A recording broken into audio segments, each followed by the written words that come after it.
Halo, selamat pagi Glenda. Selamat pagi sahabat Merayaset. Mungkin kita akan mulai ya untuk pemaparan materi pada pagi hari ini. Jadi untuk Sarana Menara Nusantara sebelumnya melakukan dua aksi korporasi. Yang pertama yaitu right issue ya sebesar 4,5 triliun, di mana untuk prospektusnya sendiri dikeluarkan di tanggal 11 Oktober ya. Untuk right issue di bulan Oktober ini memang relatif lebih rendah ya dibandingkan rencana awal di 9 triliun pada tanggal 19 September. Dan kami rasa untuk right issue ini akan mengurangi beban gearing ratio dan juga net debt to EBITDA dari TWR sendiri mencapai 1,6 kali dan juga 3,7 kali untuk TWR di tahun 2025 ya. Untuk hal ini kita merasa untuk right issue ini merupakan aksi yang tepat di mana right issue ini akan dialokasikan untuk pembayaran hutang dan juga modal kerja perseroan.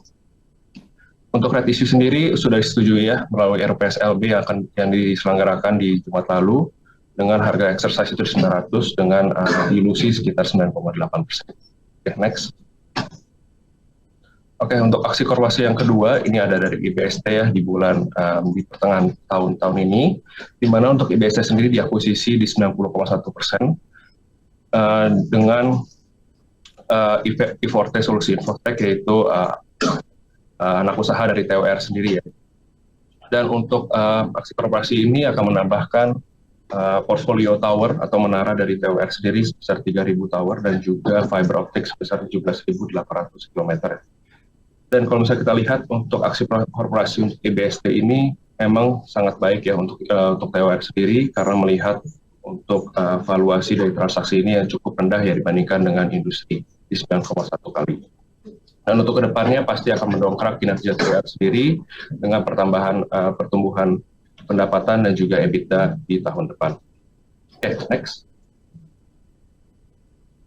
Oke, kalau misalnya kita melihat secara kuartal, dari tahun 2022 hingga second quarter di 2024 sendiri, kinerja TWR sekarang didorong oleh kinerja dari fiber optik ya, di mana untuk pertumbuhan atau kontribusi dari pendapatan fiber itu meningkat dari 8% di first quarter 2022 hingga 21% di second quarter 2024 lalu.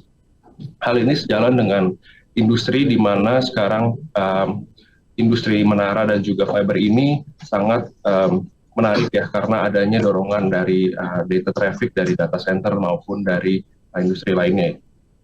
Oke, mungkin selanjut.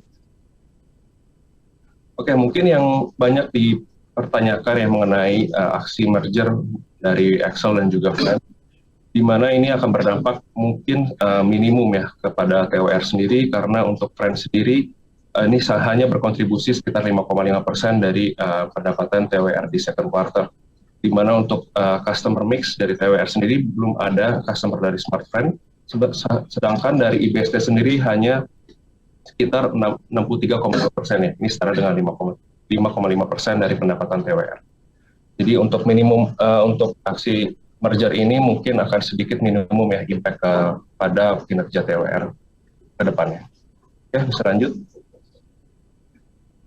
Oke, kalau misalnya kita lihat secara industri, memang pendapatan TWR sendiri masih didorong oleh kinerja dari fiber ya, di mana untuk pertumbuhan fiber ini sangat signifikan dengan adanya pertumbuhan dari fiber sendiri, portfolionya sudah mencapai 200.000 kilometer ya, dengan kontribusi sekitar 21%.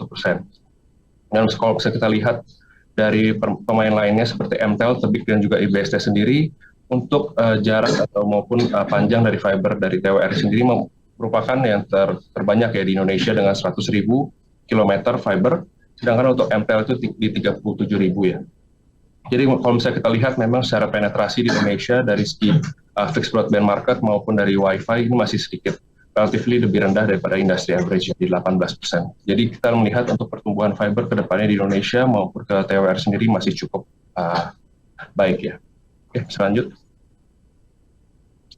Dan kalau kita lihat kedua, ini pertumbuhan data traffic dari data center ya, di mana untuk data center sendiri di Indonesia masih belum optimal, di mana untuk utilization rate-nya masih di 39% ya. Ini jauh lebih rendah dibandingkan negara tetangga kita di Singapura, itu di 99%.